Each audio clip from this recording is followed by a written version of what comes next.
추석이 되면 아이들은 행복한 그러한 측면이 많습니다만 어른들은 늘 행복할 수만은 없죠. 이것저것 복잡하고 어려운 일들이 있습니다.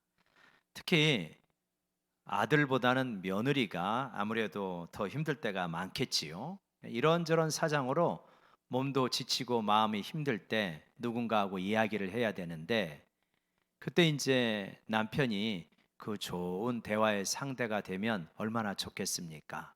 근데 다른 사람 다 하는데 너만 왜 이렇게 유독 힘들어하냐? 이렇게 핀잔이라도 주면은 마음에 더 상처가 되는 거지요. 그래서 이제 친구들하고 이야기를 합니다. 근데 친구들하고 이야기하면 공감은 많이 되는데 그 수준이 그 수준이라 자칫하면 흉만 보다가 끝나고 나면 후회할 때가 더 많지요.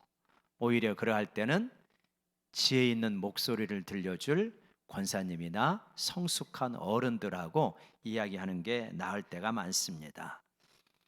모든 목소리에는 힘이 있습니다. 그 사람을 움직이는 힘이 목소리에는 있어요. 내가 그 이야기를 들을 때는 에이 이거는 아닌 것 같다 라고 생각을 했다가도 그 비슷한 장면이 되면 그 이야기가 떠올라요. 그리고 유리하게 해석이 됩니다. 나는 명절 때만 되면 외국으로 나가버려. 그러면 아유 저거는 아닌데. 그런데 명절 때가 되면 그 이야기를 떠올리려고 해서 떠올리는 게 아니라 지가 슬그머니 떠올라요. 그래서 매해는 아니지만 그래도 몇 년만에 한 번씩은 나갈까? 명절 때 그게 안 되면 손에 기부스라도 할까? 뭐 이런 생각도 드는 거죠. 우리 안에는 두 개의 음성이 있습니다. 별로 안 좋은 음성과 좋은 음성. 별로 안 좋은 음성은 육체의 음성, 좋은 음성은 성령의 음성. 이 두 음성이 우리 가운데서 스피커를 켜고 왕왕왕 울리는 거예요. 어떨 때는 육체의 음성이 너무 크게 들리고 어떨 때는 성령의 음성이 잔잔하지만 아주 웅장하게 들리면서 거역할 수 없게 만들고요. 이렇게 두 개의 음성이 우리 가운데 들리고 있습니다. 오늘 말씀도 그런 것이죠. 너희 안에 두 개의 음성이 있다. 두 개의 욕심이 있다.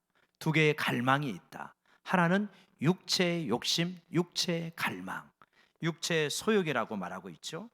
여기서 육체라고 말할 때 이 육체라고 하는 것은 우리 몸, 바디 이거를 말하는 건 아닙니다. 이거를 포함하기는 하지만 우리가 원래 타고난 본성을 말합니다. 타고난 본성인데 죄악된 타고난 본성.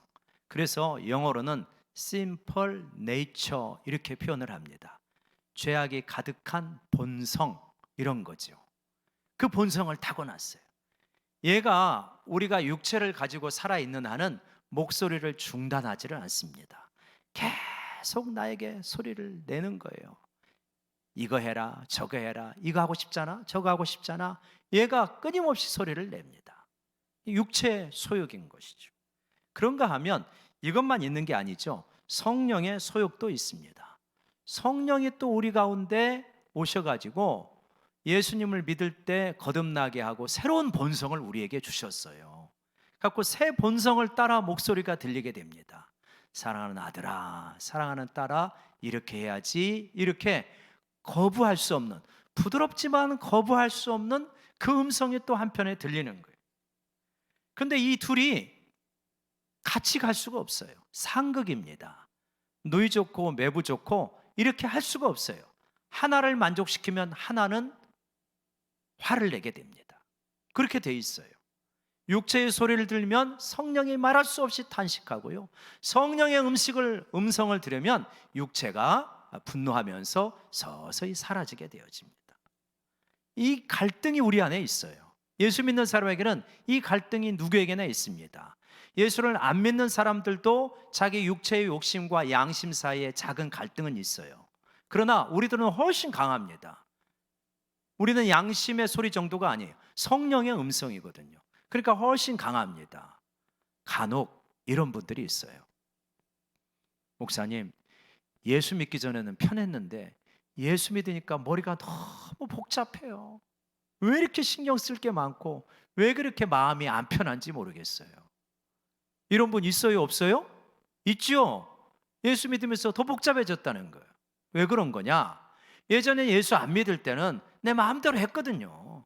양심 소리 어떨 때는 듣지만 어떨 때는 안 들었고 무시할 때도 있었거든요. 근데 성령의 음성은 말할 수 없는 탄식으로 우리에게 다가오기 때문에 안 듣고 싶은데 안 들을 수가 없는 거예요.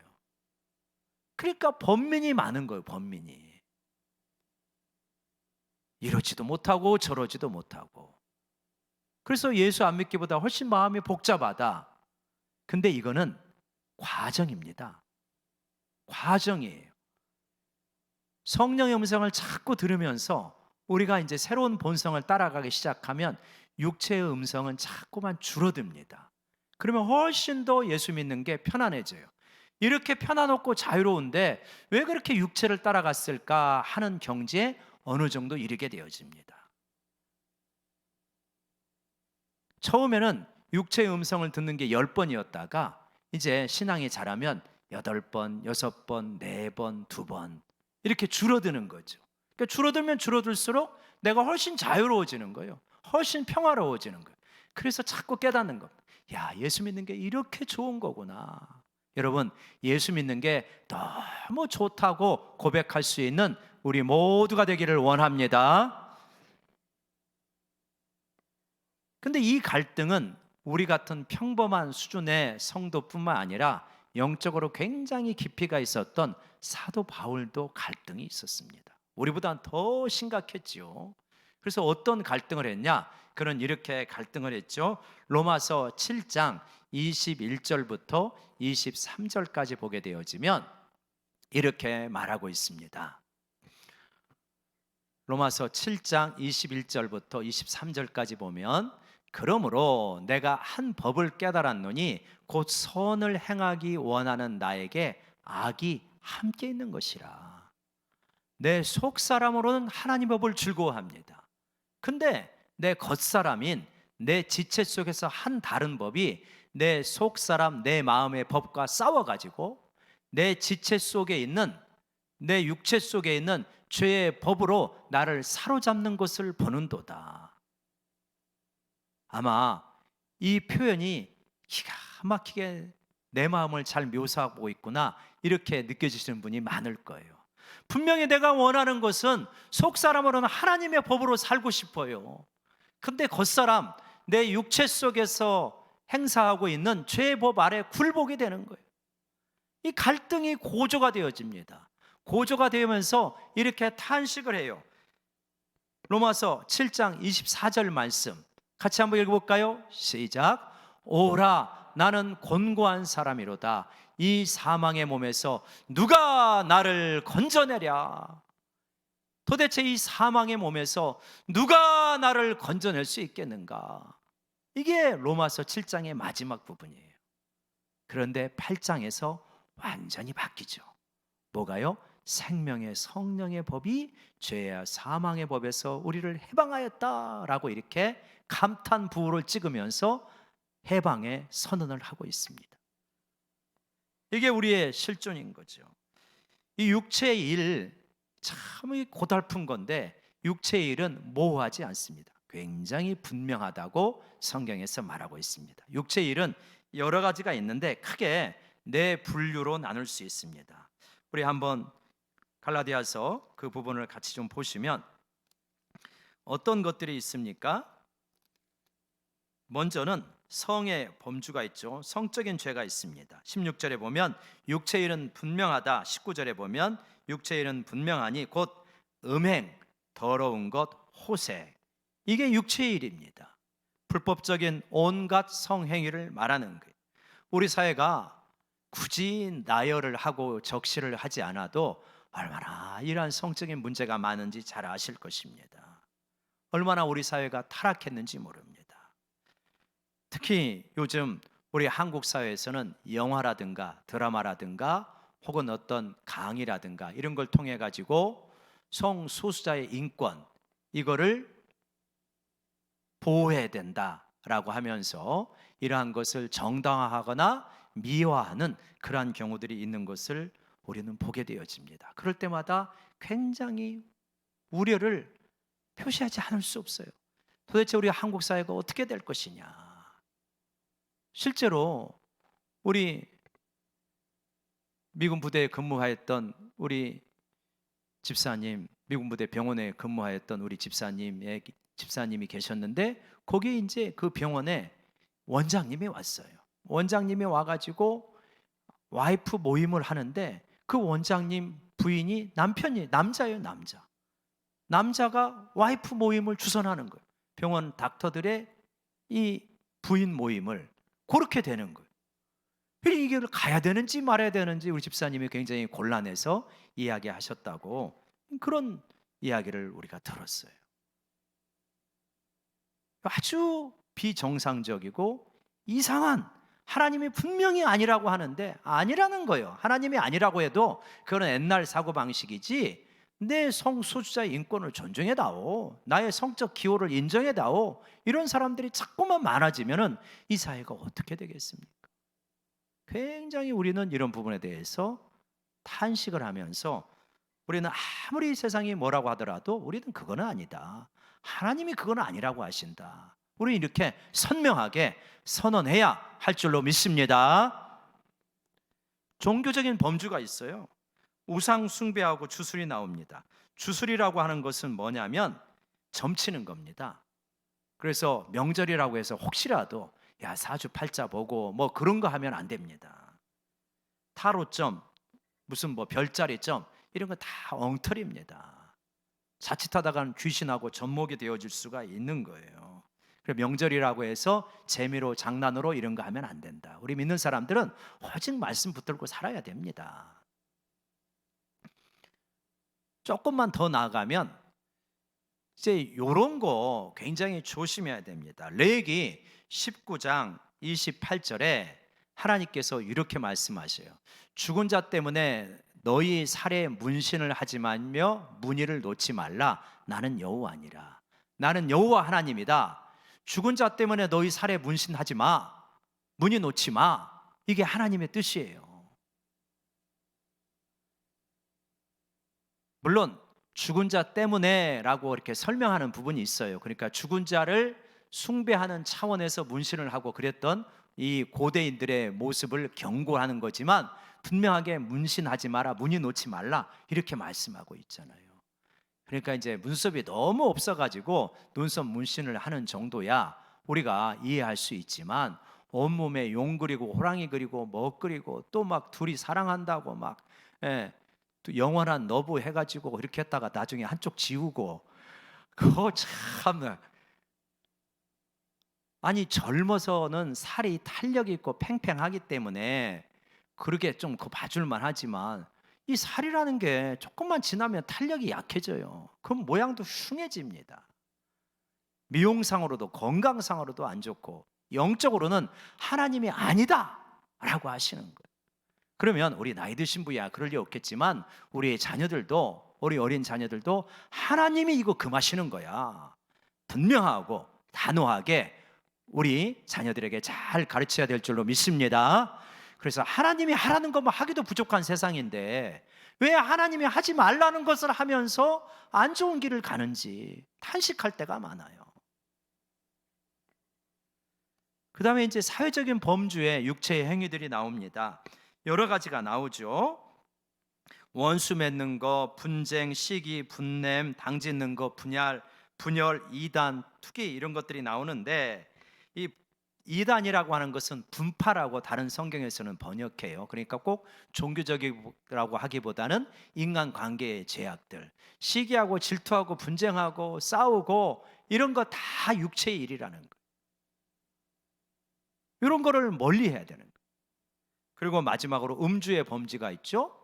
술 취함과 방탕함, 명절이라고 해서 풀어져 가지고 술 취해도 된다라고 하면 이 사람은 성령의 사람 아닙니다. 이건 육체의 사람이에요.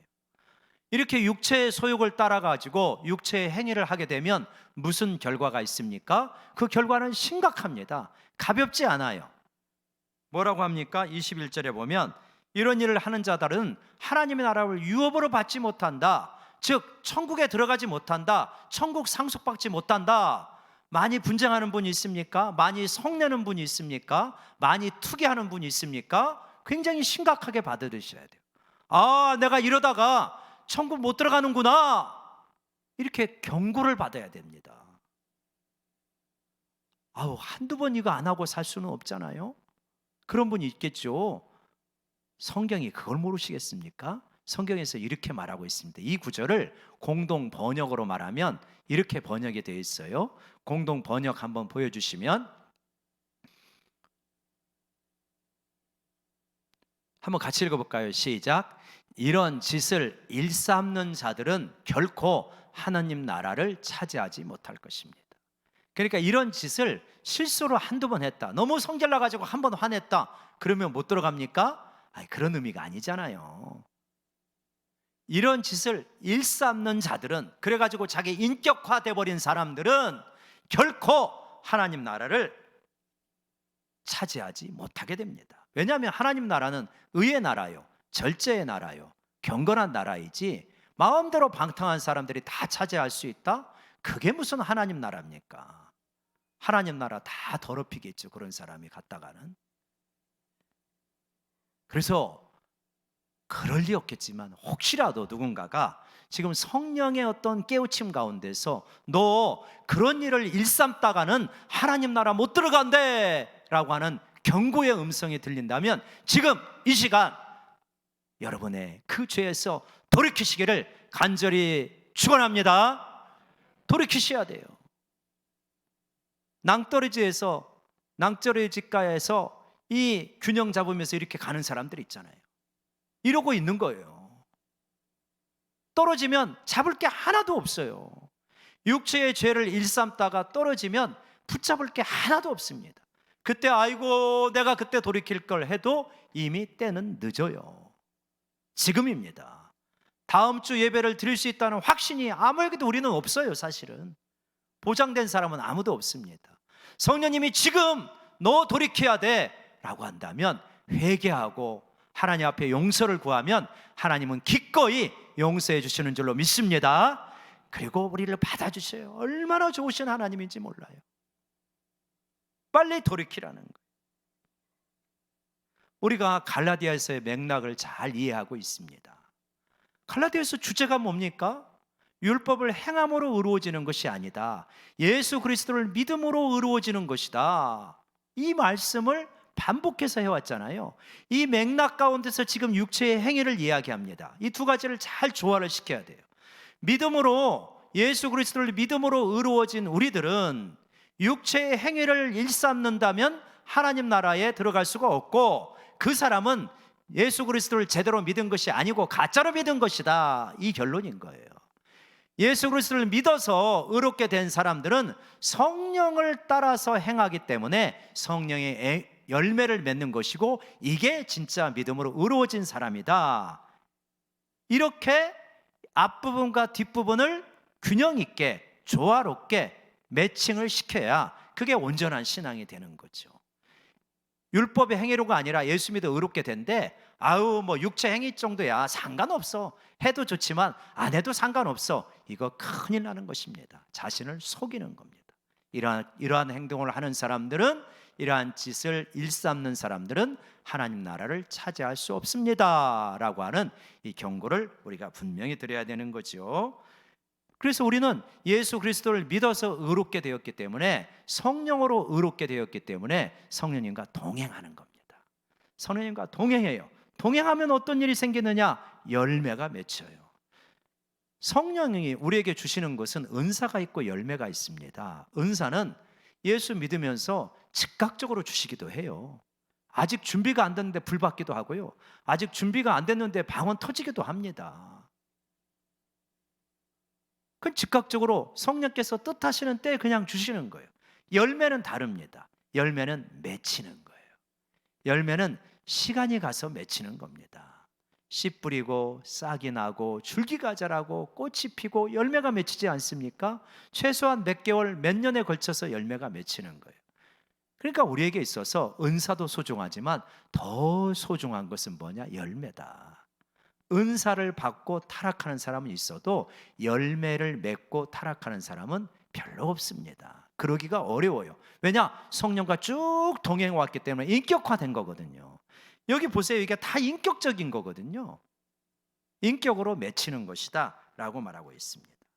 성령의 열매는 뭐가 있답니까? 사랑, 희락, 화평. 이거 하나님을 대한 거예요. 먼저 우리 그리스도의 사랑은 하나님을 사랑하는 데서 이웃을 향한 사랑으로 나가게 됩니다. 희락, 하나님 앞에서 기뻐하는 거예요. 화평, 하나님과 먼저 온전하게 화평이 되어야 이웃과 화평이 될 수 있습니다. 오래 참음, 자비, 양선. 이거는 이웃과의 관계예요. 오래 참습니다. 요셉 보세요. 얼마나 오래 참아요. 요셉의 이야기할 때 성령 이야기 안 나와요. 그렇지만 오래 참았죠. 성령의 사람인 거예요. 꼭 성령이 막 은사가 막 불붙듯이 막 부어지지 않아도 성령이 역사한 거예요. 거기서. 그러니까 오래 참음, 자비, 양선.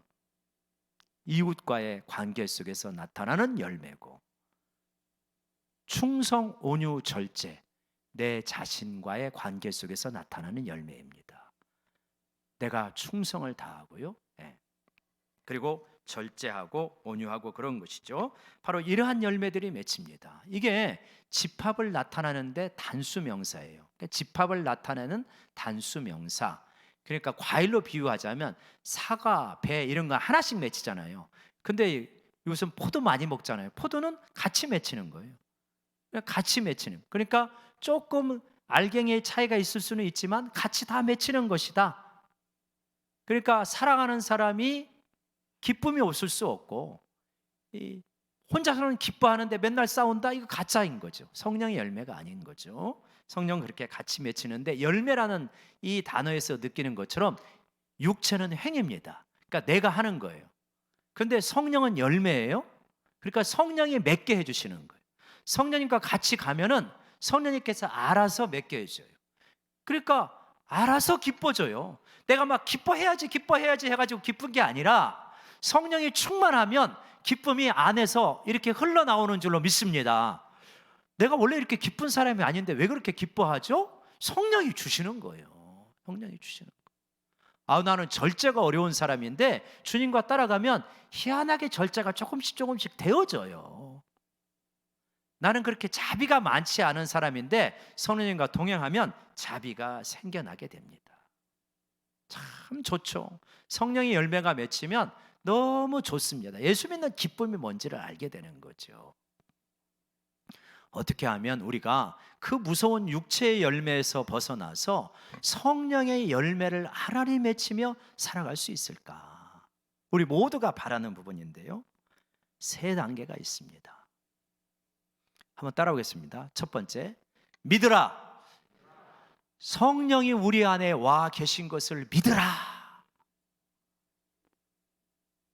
어떤 사람들은 성령의 막 은사가 나타나서 방언 터지고 예언하고 병 고치고 기적이 일어나야 그래야 내가 성령의 사람이구나 라고 생각하는데, 그렇지 않습니다.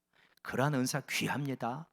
그러나 그렇지 않아도 성령님은 내 안에 계시는데 하등의 문제가 없다. 어떻게 할 수 있느냐? 성경이 그거를 말하는 거예요. 너희는 성령이 너희에게 머물고 있는 성령의 전인 것을 알지 못하느냐? 성령이 머물고 계시는 거예요. 내가 정말로 나의 죄를 회개하고 예수 그리스도를 나의 주로 영접하고 나의 주인으로 모셨다면 내 힘으로 된 게 아니고 성령의 힘으로 된 줄로 믿으시기 바랍니다. 성령이 하신 거예요. 내가 어떻게 내 죄주로 예수를 믿어요? 성령이 하신 거지. 그리고 그렇게 성령이 하시고 나서는 성령이 떠나가시지 않아요. 성령이 내 안에 내주하십니다. 내 안에 거처를 딱 정하시고 자리를 잡으셔요. 이동하지 않으셔요. 탄식은 하시죠. 내가 실수로 큰 잘못을 하면 아이고 성령이 말할 수 없게 탄식을 해가지고 예수를 믿어도 그냥 살아도 산 것 같지 않은 깊은 낙심 가운데 우리가 빠져요. 하나도 재미가 없어요. 성령을 근심하고 성령이 탄식하면 맛있는 거 먹어도 맛이 없고요, 아무리 재밌는 코미디 봐도 웃음이 안 나와요. 영화를 봐도 영화 보는 순간 1시간 반 동안은 보지만 나오고 나면 근심이 더 많아지는 거예요. 예수 믿는 사람은 성령과 동행하기 때문에 그럴 수밖에 없습니다. 그러니까 성령을 근심하게 하면 빨리 돌아서는 게, 여러분, 그게 상책 중에 상책인 줄로 믿으시기 바랍니다. 버티지 마세요. 버틸 걸 버텨야지. 어떻게 하나님 앞에 버텨가지고 어떻게 이기겠어요? 못 버티는 거예요. 그래서 말할 수 없는 탄식으로 신음을 하셔요. 그러나 떠나시지는 않는다. 그래서 야, 내가 누구냐?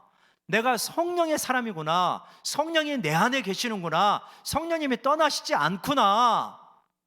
여러분, 내 안에 성령님이 계시고 떠나시지 않는다는 것을 첫 번째 믿으시기 바랍니다. 두 번째, 한번 따라해 봅시다. 음성에 민감하라. 성령님이 음성을 들려주시는데 거기에 민감하셔야 됩니다.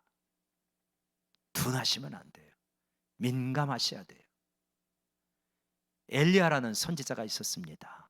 바알 아세라 선지자 850대 1로 결투를 신청해 가지고는 아주 그냥 대승리를 거두었죠. 나와라, 니네 850명. 그랬더니 그냥 나와가지고 큰 승리를 거두었잖아요. 그리고 나서 이세벨이 바뀔 줄 알았는데 아합하고 이세벨하고 더 기세 등등해가지고 내가 그냥 저 엘리야 그냥 내 선지자처럼 잡아 죽이겠다고 이세벨이 그냥 메시지를 보내니까 걸음아 나 살려라고 도망갑니다. 그래갖고 부엘세바에 가서 주여, 조카원이 나를 데려가 주십시오. 그랬더니 밥 주시죠, 숯불에 구운 떡 주시죠, 물 주시고. 그래가지고 또 40일 동안 막 주야로 걸어가가지고 하나님의 산 호렙산에 도착을 합니다. 그래갖고 동굴 속에 탁 들어가 있는데 바람이 막, 바위가 날아다니는 바람이 확 불어요. 하나님이 계신가 했더니 하나님이 안 계셔요. 지진이 막 산이 무너질 듯한 지진이 일어났는데 하나님이 계실까 했더니 안 계셔요. 불이 확 지나갔는데 거기도 안 계시는데 그 후에 어디에 계시더라? 세미한 음성 속에 하나님이 계시더라. 세미한 음성이 우리 가운데 들려오는 거예요. 기도할 때, 찬송 부를 때, 말씀 들을 때 세미한 음성이 들어오면서 사랑하는 아들아, 나는 네가 이렇게 하기를 원한다. 그 음성이 들려오는 거예요. 그 음성에 민감하시기를 바랍니다. 그 음성이 들린 다음에는요, 당연히 우리에게 따라야 될 세 번째 단계가 있습니다. 따라 보겠습니다. 순종하라. 순종하셔야 됩니다. 음성 듣고 순종하셔야 됩니다. 음성이 죄가 아닌 이상은 기도 가운데 자꾸 선한 생각이 떠오르는데 부담스러워. 그렇지만 순종해 보십시오. 그러면은 기가 막힌 하나님의 손길을 느끼게 돼요. 이래서 이렇게 말씀하셨구나, 이래서 이런가 보구나 하는 것이 지난 다음에 선명해져요.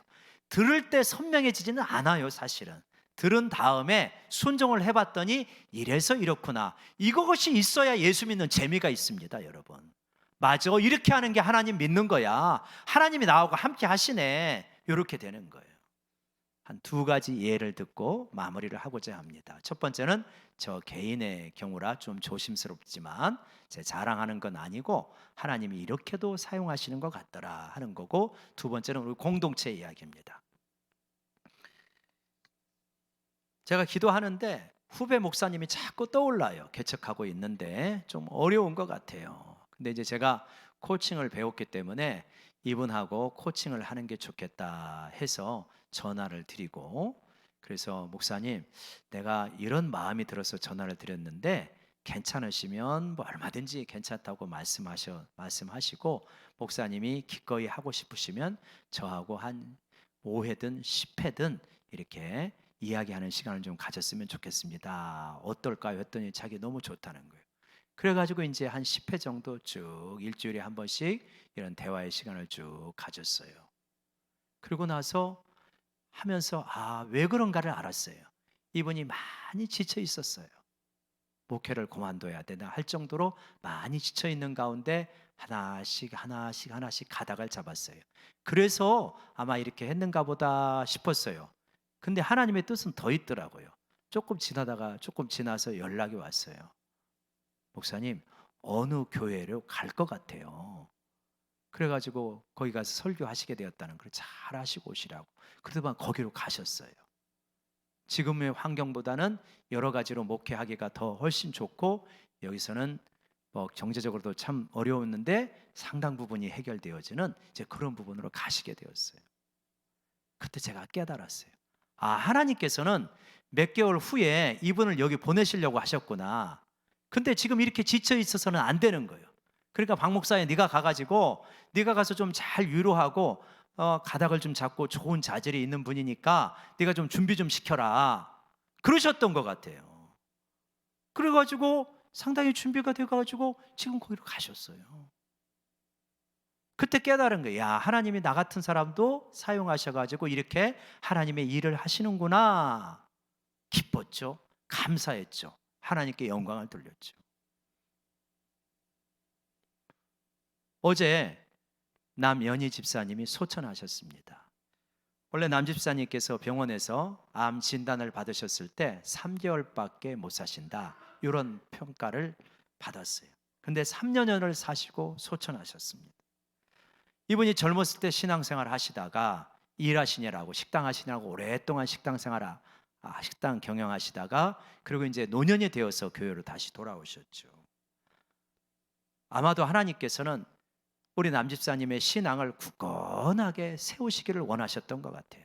그래서 3년의 세월을 주셨어요. 구역장님과 구역원들이 잘 격려하고 교제하고 섬기고 그러시면서 새벽 예배도 나오시고, 몸이 허락되는 한은 늘 예배 나오시면서 신앙을 잘 세워 가시다가 하나님의 부르심을 받는데, 근데 요양병원에 계시는데 마지막 신앙의 이 마무리를 그렇게 하면 하나님이 안 되셨던 것 같아요. 제 마음속에서도 그런 마음이 들어요.